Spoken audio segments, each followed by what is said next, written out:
Good morning to everyone joining us in the United States, and hello to folks around the world who have taken time to join this webinar today, hosted by the American Institute for Contemporary German Studies. I'm Jeff Rathke, president of AICGS, and I'm really pleased to be able to offer this seminar today.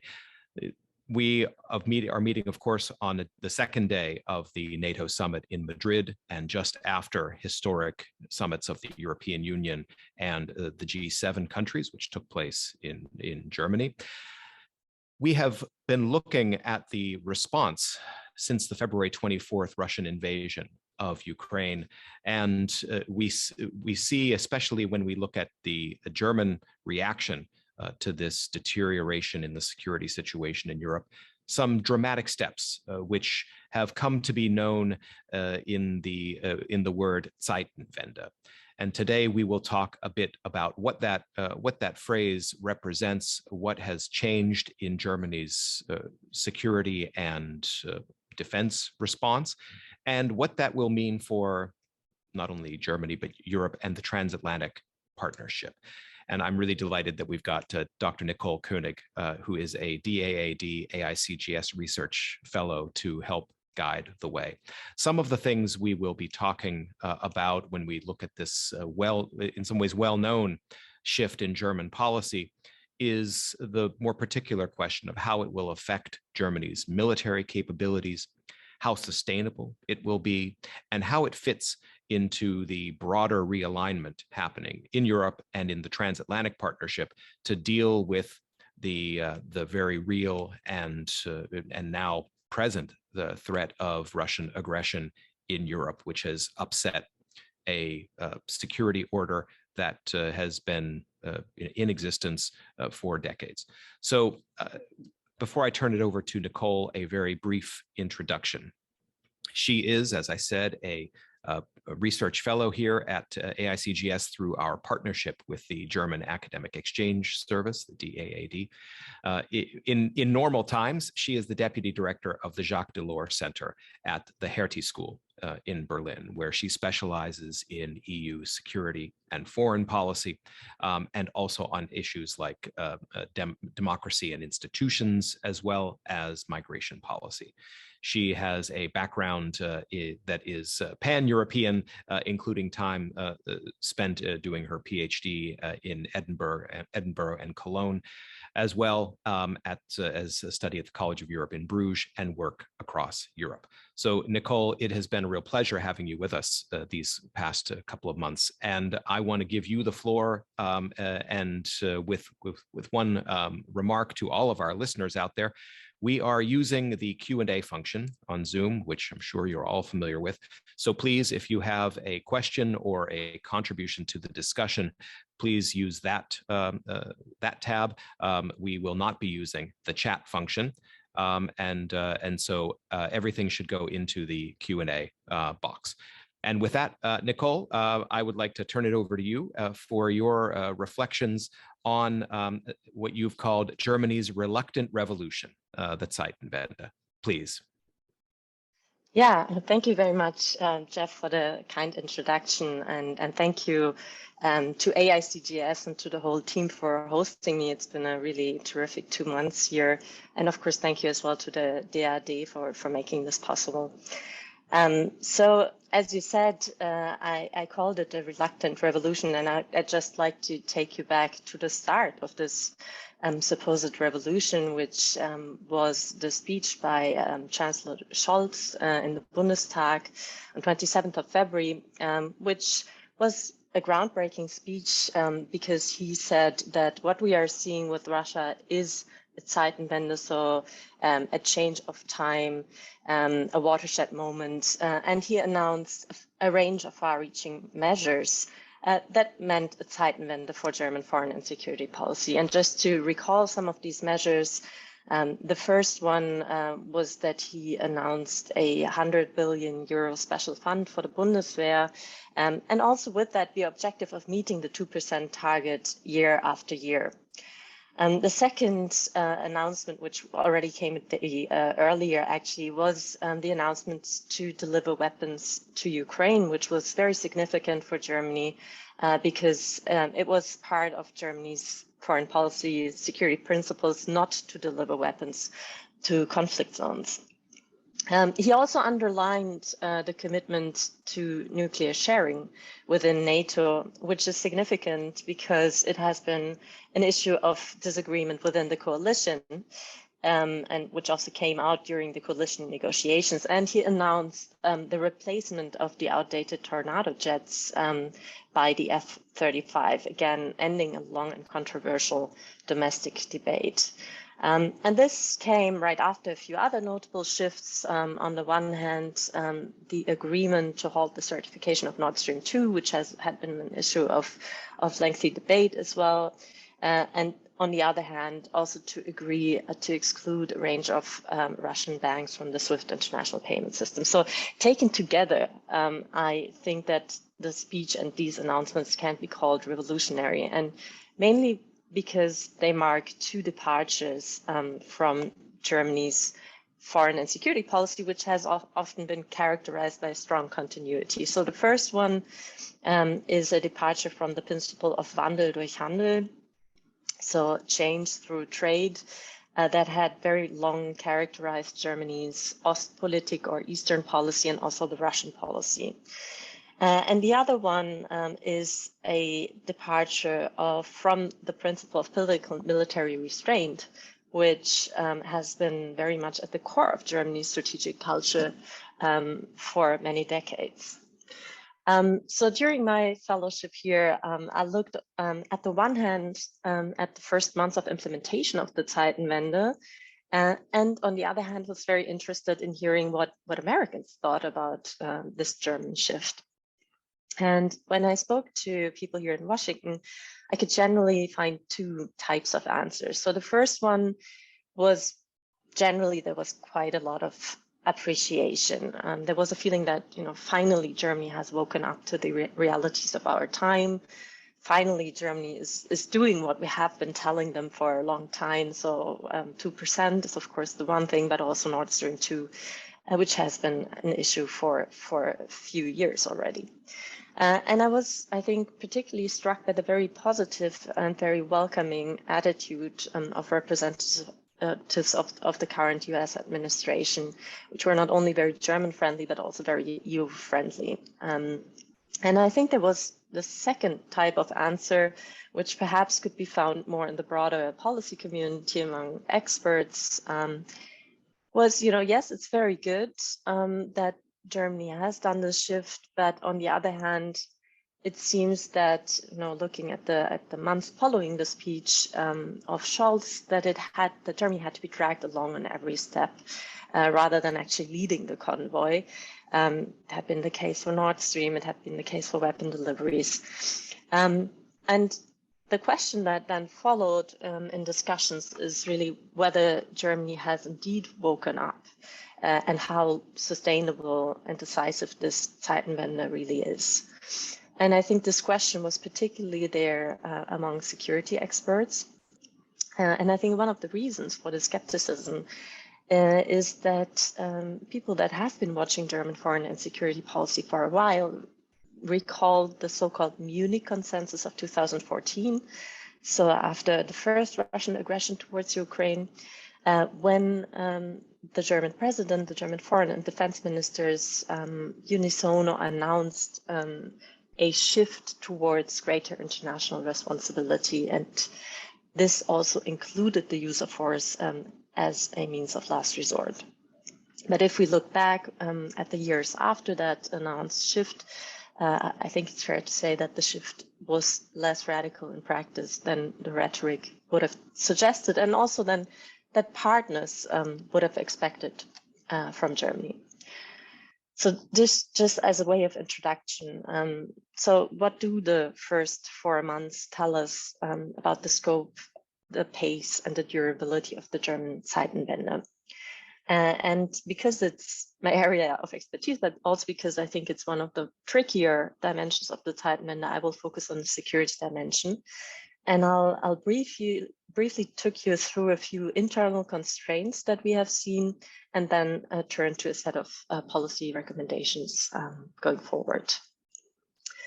So overall, as I said, the start of the Zeitenwende, I think, was a bit reluctant. It contrasted with this very clear speech on the 27th of February.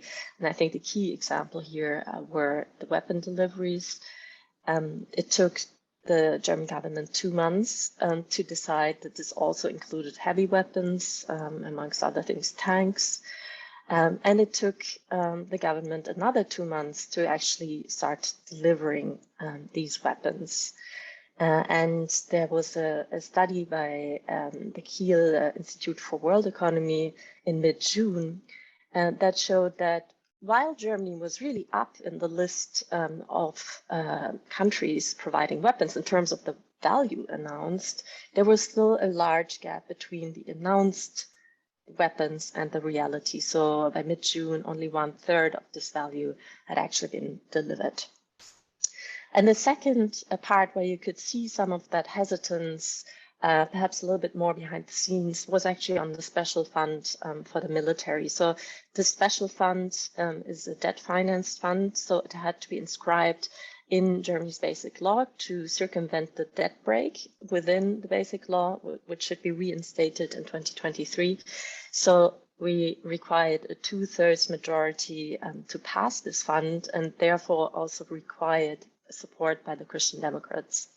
And there was quite a controversial discussion both within the coalition and with the Christian Democrats on the special fund, and the vote had to be delayed for a few weeks. In the end, it was passed with a big majority, but I think looking into this example, and I'll do that in a second, also is interesting in terms of seeing how the Zeitenwende played out domestically, or is playing out. And I think these two examples really point towards 4 sort of interlinked domestic constraints that we have seen in the past 4 months. So the first one, and I think a lot of my interlocutors agreed, was that there was a problem of communication. And this was particularly the case for the issue of weapon deliveries. I mean, you might recall the situation in the middle of February when the German defense minister announced the delivery of 5,000 helmets and presented this as a very clear signal of solidarity. And this was definitely, a sign that communication on that topic was perhaps not yet the strength of the coalition. We saw later on the chancellor himself becoming quite thin-skinned and defensive on the issue. He received a lot of criticism from the opposition, but also from within his own coalition, and was reacted in a very defensive fashion. So, for example, when 3 committee chairs traveled to Kiev in mid-April and called for the delivery of weapons, he dismissed them as boys and girls and said that his kind of leadership also meant that he wasn't listening to everybody. And the other problem was that, so we had these delays in the weapon deliveries, and it seemed almost that explanations shifted. So on the one hand, there was a lack of ammunition. Then there was always the argument, well, we cannot deliver because the Bundeswehr arsenal is depleted. And then there was also the argument that we need NATO approval, or that there is no NATO approval to send certain, modern tanks, for example. And the problem here was that often these arguments were later dismissed either from security experts or from allies. So in light of this hesitance, Germany, I think, was heavily criticized by partners, especially from Ukraine itself, but also from Eastern European partners. And there was this feeling that Germany was always looking for excuses. So that was communication. The second point was party politics. I think it's important to understand that for the Zeitenwende to happen a few months after the start of the coalition, after difficult negotiations on the coalition agreement, each of the coalition parties actually had to shift on long-standing positions. And I think the most notable and most difficult shift was for the Social Democrats. So they had to move, on the one hand, on military restraint, with, for example, a party group leader who belongs to the party's left wing and had a very difficult time going along with this decision on military on weapon deliveries.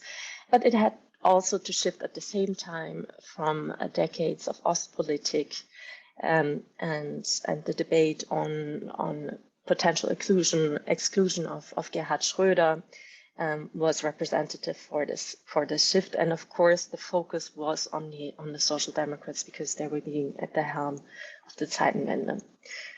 I think by contrast, what I've also heard here a lot is that there was a lot of surprise about how clearly and quickly the Green Party shifted, because after all, the Green Party has a very long-standing pacifist tradition.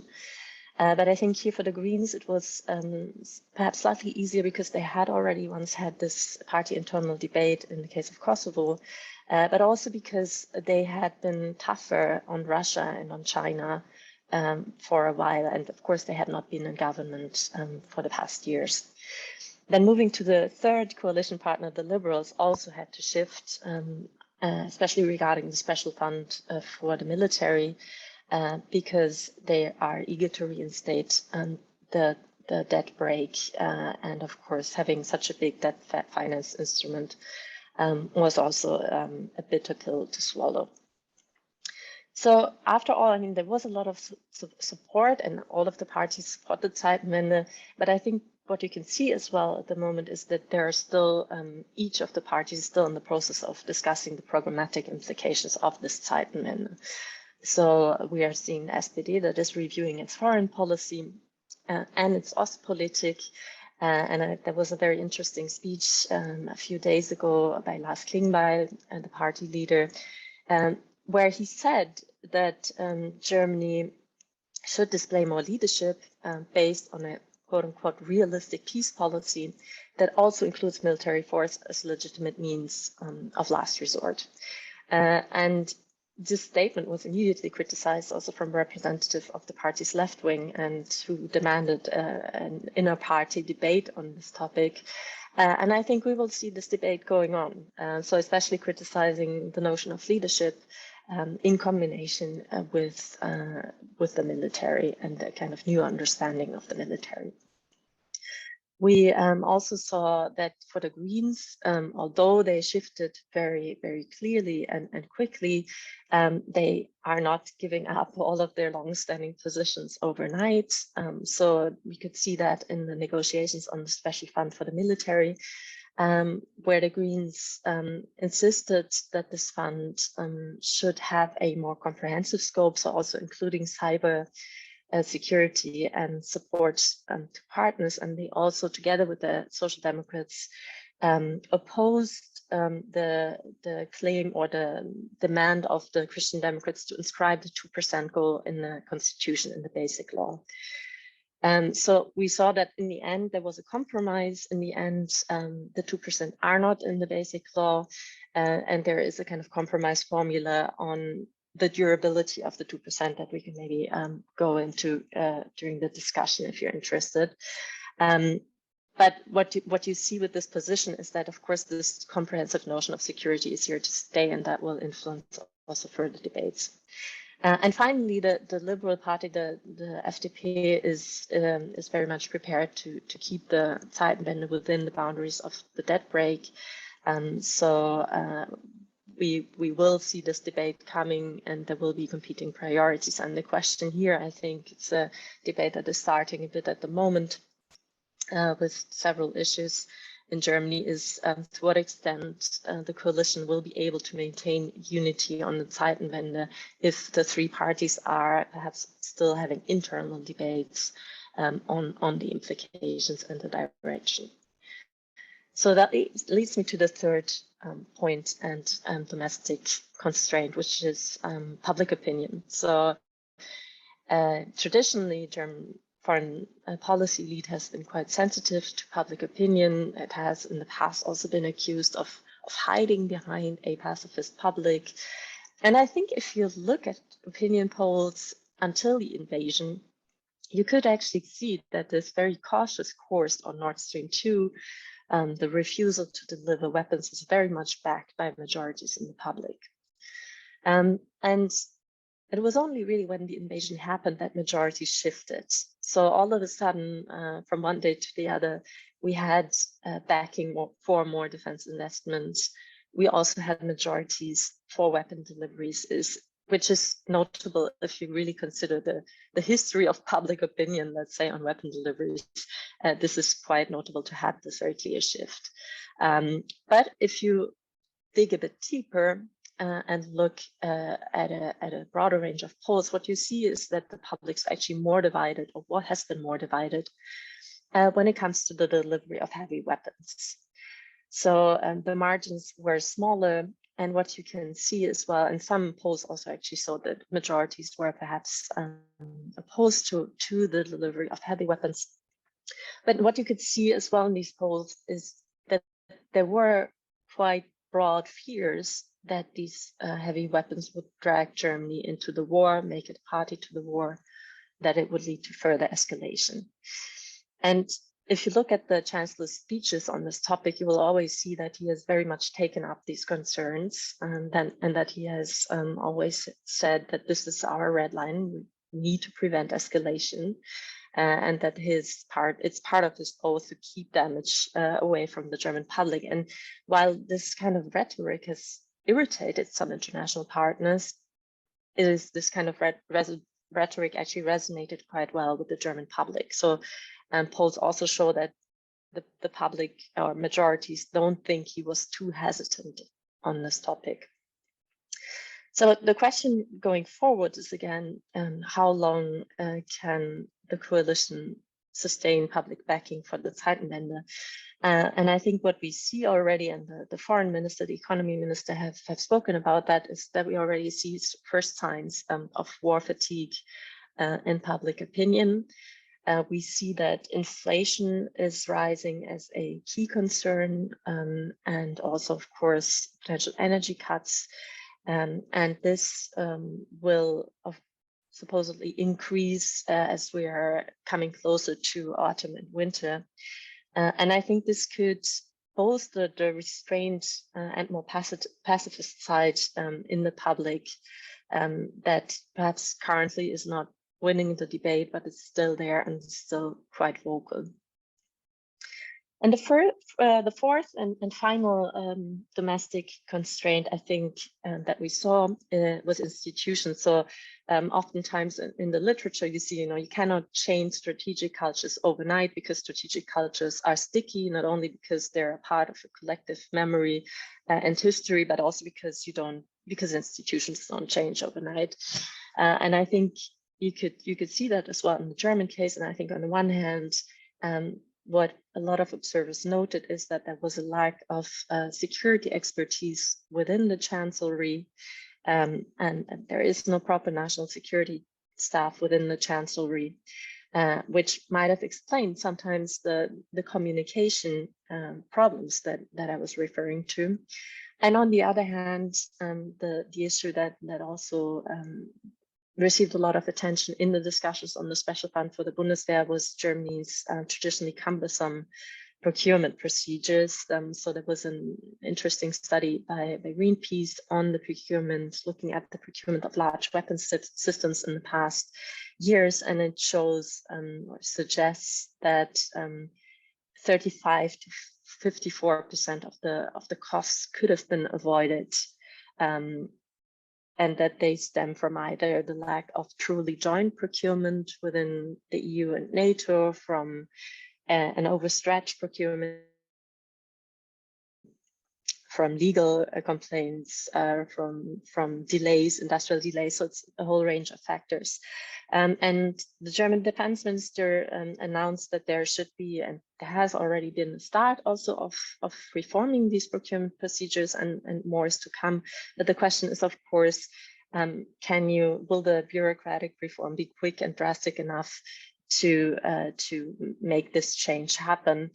And the other question is how much of the special fund will actually be spent in a European context, and how much joint procurement will there be?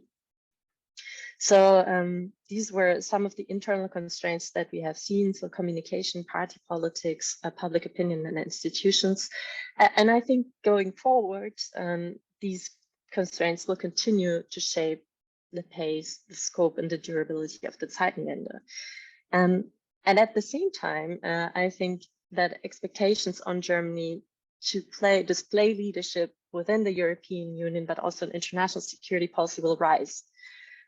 So as someone from Eastern Europe that I heard in the recent panel said, that we don't really have the time to wait for Germany to sort out its internal debates, but we have a pressing situation that we have to address.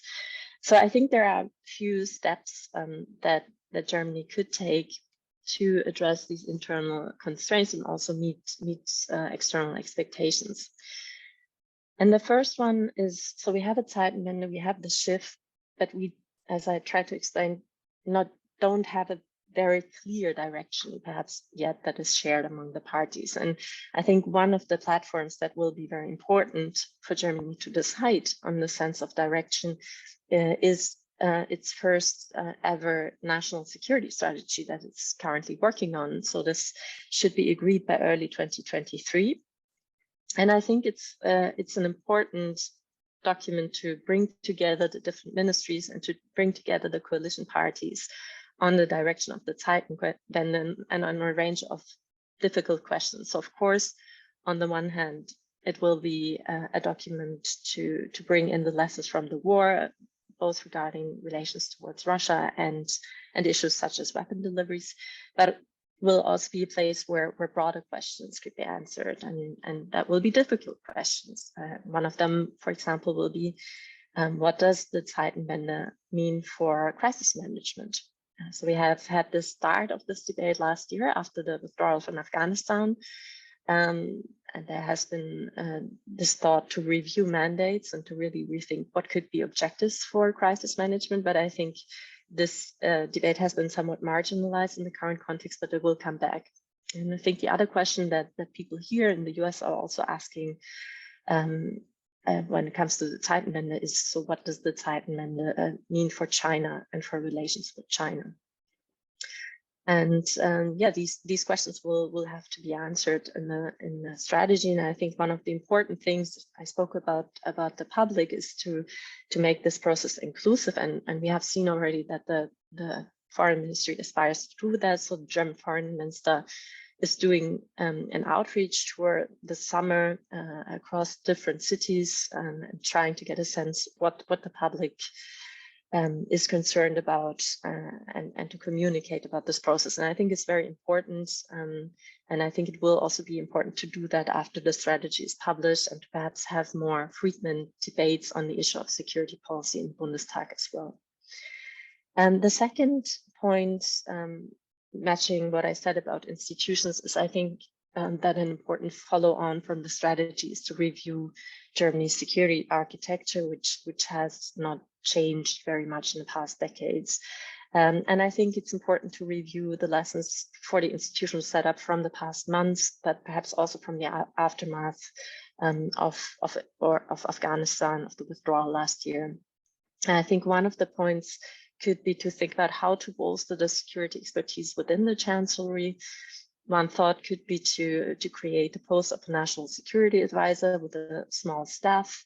And the other question that is being discussed very much is whether we need to have we have a Federal Security Council, but whether this should be reformed to take a broader role, to actually create a platform to really coordinate between the different ministries, because at the moment it's focusing only on arms exports. And the question here is, I think, do you revise the existing structure, or do you create something perhaps a bit bigger, which is more similar to what we have in the US and the UK? And I think the key question here is really will be the political will from the Chancellery to use this instrument on the one hand, but also, of course, from ministries and coalition partners to accept a degree of coordination. So the best sort of institutional shape should really match this aim of keeping the coalition, keeping unity within the coalition on the direction of the Zeitenwende. And I think a third point and final point as well for going forward is I think that Germany will also have a big responsibility to be leading the European Zeitenwende. And I think on the one hand, Jeff spoke about the NATO summit. I think it will include playing a leading role within NATO's European pillar. Now we have seen this aim to increase readiness to 300,000 troops. And I think we have already heard a few contributions from Germany in this context. So on the one hand, Germany already promised and was relatively quick to do so to upgrade its presence in Lithuania to a brigade size by 2023. And the other announcement that we have already heard is that it seeks to contribute 15,000 troops for this readiness objective. But I think, and I think we'll see more announcements within NATO in the coming days and weeks. But I think Germany should also become the motor of the EU security and defense policy. So we had the strategic compass, which was published in March this year, and Germany had initiated the strategic compass, but now I think it really has to be a driving force behind implementation as well. And I think one of the points where Germany will have to lead is really the issue of consolidating the defense industry more, the defense market within Europe more, because what we have seen in the past years is that we have seen rising defense investment, but dropping shares of collaboration among Europeans. And we have seen some Commission initiatives to foster and to incentivize more cooperation, but I think this will not be enough. So I think we need a real push from the member states, especially Germany now with a new 100 billion euro fund to push for more joint projects and more joint procurement. And I think ideally this could form part of a new Franco-German push in autumn to really drive forward the EU dimension of security and defense cooperation. So yeah, just to conclude, I think what we have seen looking back, so we have seen a very clear announcement, but a bit of a reluctant start of the Zeitenwende with some hesitance, especially on the issue of weapon deliveries. But just to take you back to the beginning of my talk, so are we likely to see a repetition of the Munich Consensus from 2014? I think here the situation is quite different. I think the announced measures are much more drastic. I think we're seeing broader political support because we see the support within the coalition, but we also see the support and actually quite a pushy CDU calling for a more assertive Zeitenwende. And I think we also see that the public has woken up and that the public is very much aware of the threat, at least for the moment. I think it will be very important for the coalition going forward to have a clearer picture and a clearer vision on the direction of the Zeitenwende. And I think the strategy, as I said, could be an important point. And ideally, the coalition would forge a sort of a broader constitutional coalition around the direction of the Zeitenwende, because this would really make it durable. And finally, of course, the key challenge will be to maintain both this broad political support, but also the public support, considering competing priorities and stretched budgets going forward. Thank you very much. Thank you for bearing with me during quite a long presentation. I look forward to your questions. Well, thank you. Thank you so much, Nicole. That was terrific. And I have a couple of questions that I will start off with, I see we have some already in the Q&A box, so I want to remind all of our viewers, if you would like to contribute to the discussion and pose a question, please do so using the Q&A function, and I will turn to those in just a minute. But Nicole, if I could follow up with one factual question and then a couple of additional thoughts to get your reaction to. First, how fast will this special defense fund be spent? Is it possible to tell at this stage how quickly that 100 billion euros will be basically depleted? Will it happen over the next 4 or 5 years? What is the trajectory for drawing it down? How do you see that? Yeah, very good question, because I think it has been part of the debate on the special fund. What it's now enshrined with the law on the special fund that this should be spent within the coming 5 years, and that this should lead to on average spending of 2%. And the reason why the formulation is like this is because of these difficulties with procurement and some problems with absorption capacity, Germany didn't want to, or the coalition didn't want to settle on the 2% every year, but rather keep that a bit flexible depending on what is procured. And there's already also quite a detailed list on how this fund should be spent. So there's a large share, for example, for the Air Force and on digitalization, a quite large share as well. Yeah, and some big projects obviously that have already been announced, also the F-35 and FCAS. All right. Well, thank you. And I think it's important just to point out for those who might not be familiar with the figures, Germany's defense budget for this year is around 50 billion euros. And if you were to calculate the 2% of GDP target, if you look at that using the NATO criteria, that would be somewhere between 70 and 75 billion. So what we're talking about is a supplement to annual defense spending of somewhere on the order of 20 to 25 billion euros per year. Now, to switch over to a different aspect, it seems to me that in one way, when you've described the political constraints that exist within Germany, the reaction of and the response to criticism from German officials has usually been to stress the unprecedented nature of what Germany is doing, and I think it is fair to say that it is unprecedented.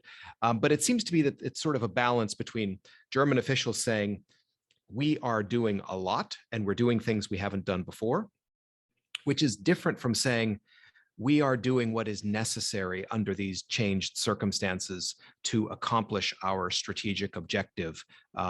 For example, that Ukraine should prevail, or however else you might formulate that objective.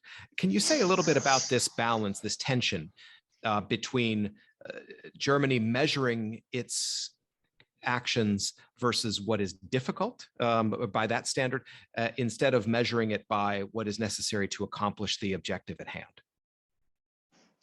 Very good question. I think, yeah, that's a little bit what I said, in a way that we have seen this feeling that Germany had to be dragged along. So this was really something that, I mean, was already interesting to watch always the Ukrainian ambassador, making public the demands of Ukraine, and then Germany maybe responding in a kind of hesitant way, but then yes, coming over to respond to at least to some of these demands.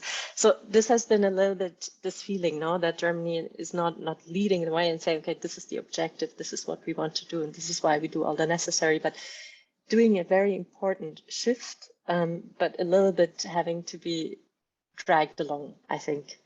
Was the feeling, and I think part of the problem is the issue of the objectives of support, which has also been subject to discussion here. So we have seen a lot of debate as well on this question. What is the objective? And we have seen again a very cautious chancellor saying, well, the objective is that Ukraine doesn't lose. And he was, for example, pushed very much by the opposition to say, well, why can't you say that Ukraine should win? But he would never actually make the statement. So this is also something, so quite cautious on the objectives as well of that support.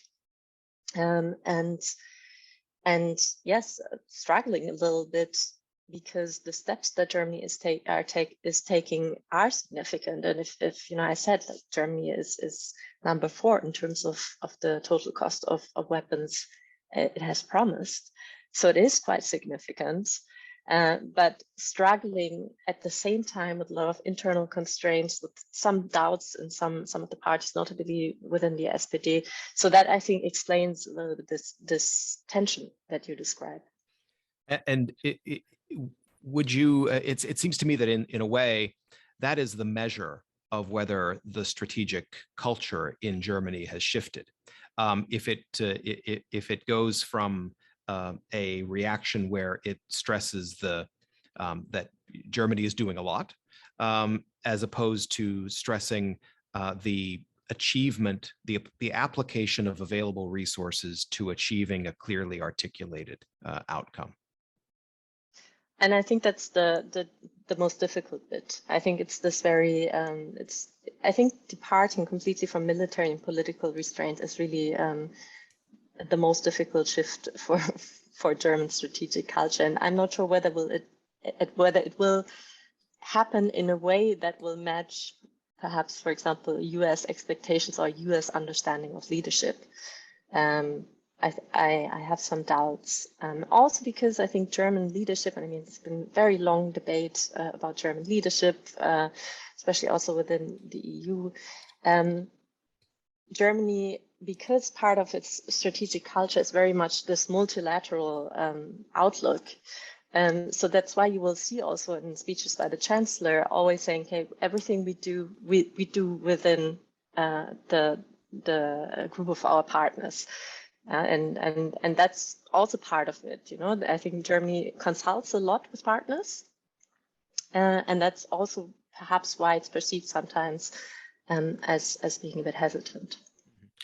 And then I'm going to ask one sort of final question from my side, but it actually overlaps to a significant degree with one of the questions we've got in the Q&A box, and that is, you know, of course, there is a collective defense threat and a threat to European security that arises through Russia's invasion of Ukraine and the demands Russia is making for a fundamental reordering of the European security architecture. And so that is important and crucial for Germany. But Germany also has, in some ways, you know, an equally important interest and a very deep one, and that is Germany's ability to be a broker of European-wide compromise, often in the European Union, but sometimes outside of it, and a country that is able to ensure consensus and forward progress, whether it's in European integration or in specific policies to respond to events that arise. Do you think that German ability is at risk in this current crisis because of some of the divisions we've seen and that you referenced between the Central and Eastern European countries, which have been at times rather frustrated and very public in their frustration with Germany's reluctance, versus Germany's traditional reliance on the Franco-German engine for dealing with pan-European issues? Is Germany at risk of undermining its ability and its role in Europe by not doing enough as quickly as as it could in this crisis? I think it's a very important question, because I think what we have seen because of this hesitance, again, I think for me it was interesting to see that criticism here was not as sharp as from Central and Eastern Europe. I think that was extremely clear. And I think there has been an erosion of trust among Eastern European partners. And I think this can change. I mean, I think, for example, if there's very clear commitments to Lithuania, which we have seen, if there is a very clear commitment to NATO and to these capability goals, I think this is then in the end what will matter more. So, you know, that this reliability can be restored. I think the more difficult question going forward, and then also leading to this Franco-German couple, is really how much trust do Central and Eastern Europeans have in the Franco-German couple to when they speak with Putin, when they would perhaps be at the forefront of some kind of negotiation effort. And here I have a lot of doubts. So therefore, I think Germany should play this role as a bridge that it has played in the past, especially because one of the parts of this bridge role is that, of course, Central and Eastern Europeans have often been very skeptical about, let's say, French grand schemes. So it's very important to have Germany as a bridge here. But I think going forward, Franco-German leadership will always be essential, I think, especially regarding the defense industry and issues in that area. But I think they have to broaden the circle. I think it will be extremely important to bring Eastern Europeans on board. And I think that's why it was also very important that when Chancellor Scholz visited Kiev, he did it not only with French and Italian colleagues, but also with Romanian ones. And so I think this will be Germany's role as well, as a kind of, you know, forging these kind of driving coalitions within the EU. Mm-hmm. Okay. So to take another question, and that is, are there specific developments between Russia and Ukraine on the battlefield, on the war crimes front, with potential negotiations? Are there any of those specific developments that you think will affect the pace of Germany's security policy transformation? And what might those be? Well, how would the situation on the ground affect either accelerating or perhaps decelerating Germany's Zeitenwende, to use that phrase? That's an interesting question. It's a hard one as well. I think if there is a drawn out sort of dragging war scenario that can sort of gradually moves a little bit out of the focus of the media, something which we're already seeing a little bit, then I think there is a danger not only in Germany but everywhere that, you know, the attention will go back, and this issue of war fatigue, that there is kind of stronger inward looking focus. If there was the optimistic scenario, if there was a fairly soon some kind of negotiated settlement, then again, I mean, the question is whether this would take a little bit the wind out of the Zeitenwende. If instead there was what we all don't hope for, kind of escalation, there has been speculation about the use of weapons of mass destruction, which again, we don't hope. And I think that would very much push not only Germany, but also others to double down on it. I mean, it's kind of a simplified way of putting it, but I think this would be my response to that. I can't hear you, Jeff. Yes, thanks. So to come back to the question of strategy and in some ways doctrine, you touched on the EU's strategic compass. Of course, NATO published just yesterday its new strategic concept, and so you've talked a little bit about how that connects to the German national security strategy. Are there particular, and you mentioned as well about the strengthening of NATO's deterrence and defense, in particular through not just the forward presence in Lithuania, where Germany will have a stronger footprint, but also the expansion of the NATO response force, where Germany will play a role with 15,000 troops committed to this 300,000 goal Now, one might argue that 15,000 troops from Germany is not really proportional to the role Germany should play in Europe. That's 5% of the amount we're talking about, and but that's maybe a separate question. But can you say a little bit more about how the strategic, do you see any contradiction or conflict between the objectives in the strategic compass and those that have emerged now in the NATO strategic concept? Are there challenges that those present for for Germany to meet its objectives in both institutions? I mean, what we have seen is obviously a much more ambitious objectives within NATO. And as you said, I mean, there has been this commitment for the moment. I don't know if it's the last call, so to say, or if more is to come. There's already been some discussion when these 15,000 would be actually ready, whether it's next year or the year after. So I think there will still be quite a lot of discussion and of course a debate on burden sharing, I think, within the alliance as well.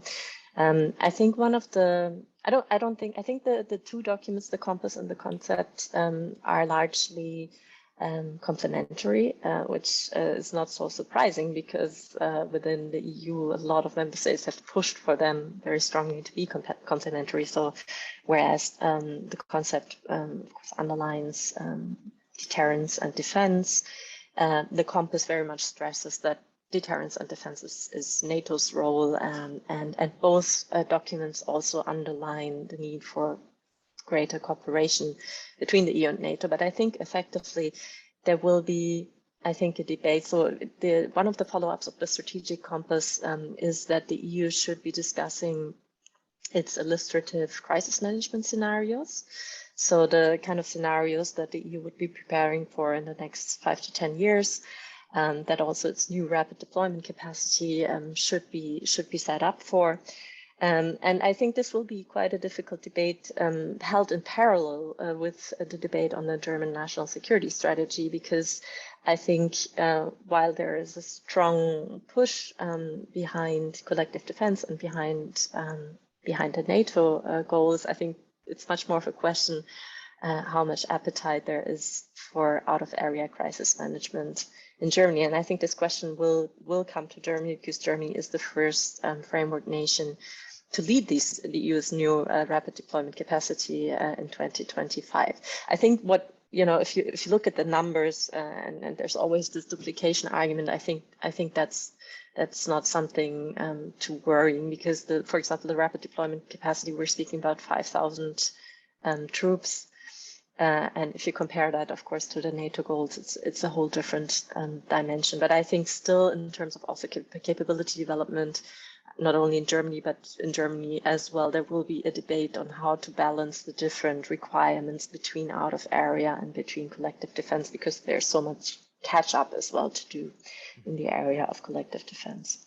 Okay, I'm going to switch to a couple of questions that relate to public opinion and strategic culture, and then we'll come back to one which is about nuclear issues.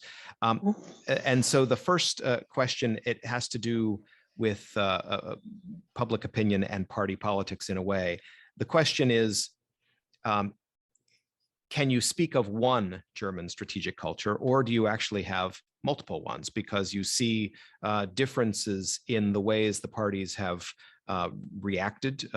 You mentioned yourself the pressure that the now opposition CDU and CSU have put on the government to have a more robust reaction to the invasion of Ukraine. I think it's also, clear that among the parties in government, the Green Party, and in particular the two most prominent Green ministers, Economics Minister and Vice Chancellor Robert Habeck and Foreign Minister Annalena Baerbock, have been much more forthright in talking about the challenges represented by the Russian invasion of Ukraine and in advocating, including publicly, for more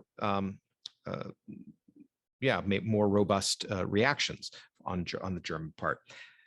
I would also highlight that if you look at public opinion recently, the party that has gained the most ground in public opinion over the last 4 months has been the Green Party. So how do you see this this question of the relative rise of the Greens in public opinion during the crisis, and this question of strategic culture? Do you see them in some kind of interplay?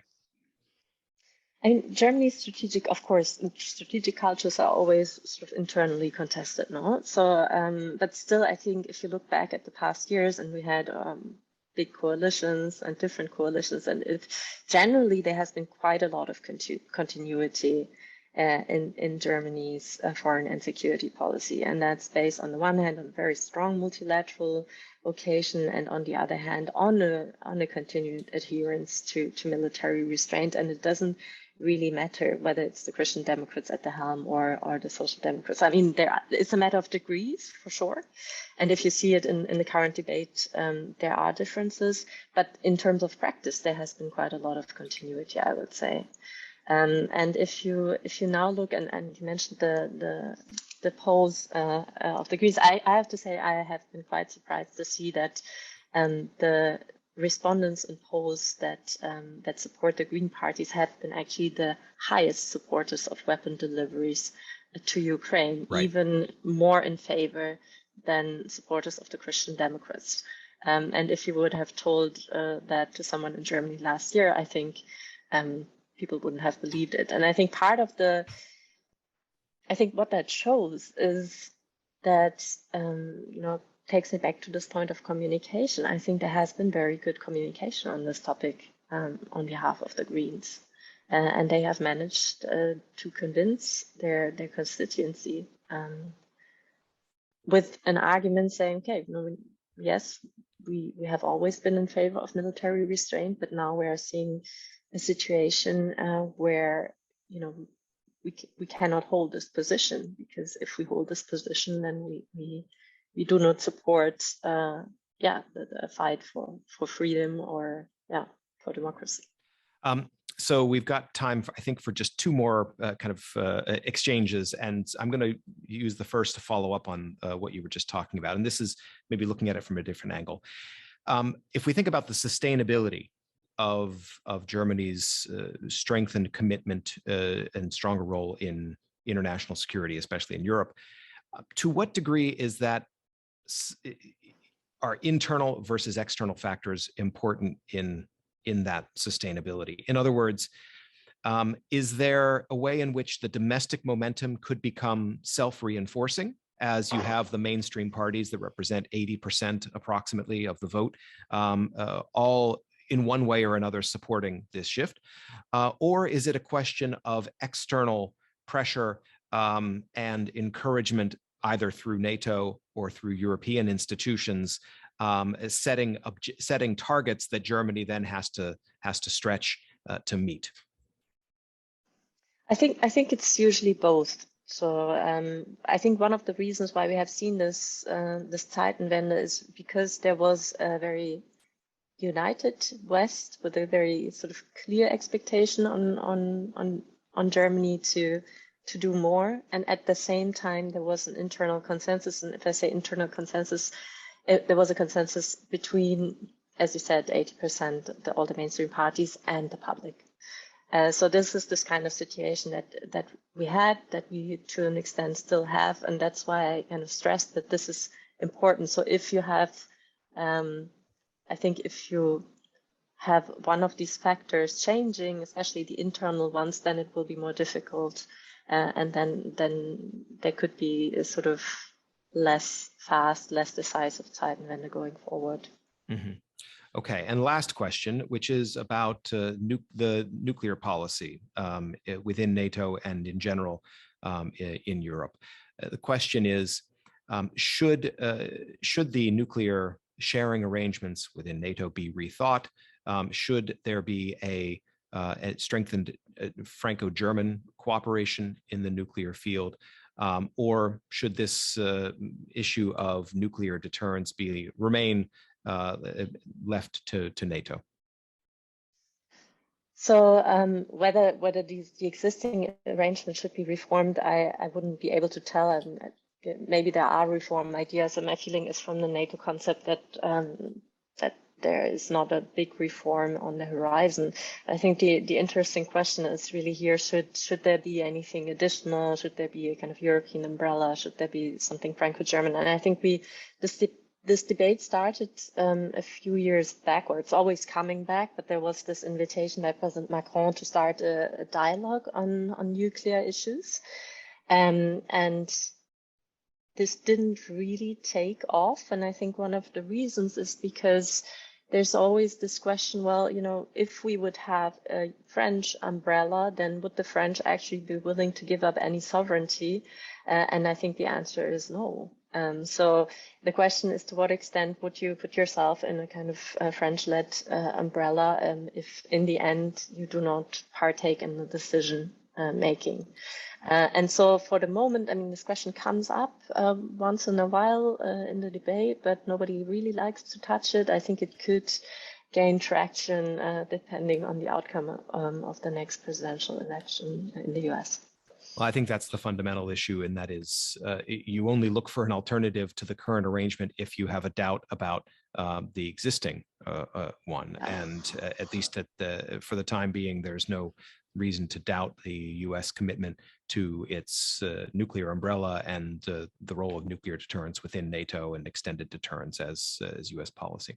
I think we need to come to an end here. Unfortunately, we've had a number of great questions. I don't know if I was able to get to all of them. My apologies if I did not get to your question, but I did my best. And I want to thank you, Nicole, for the work you've done here over the past few months as a DAAD AICGS Research Fellow, and especially today's seminar, which shed important light on the change in Germany's security and defense policy, what that will mean for Europe, for the European Union, for NATO, and for the relationship with the United States. So thank you for everything you've done here and will continue to do after you return to Berlin.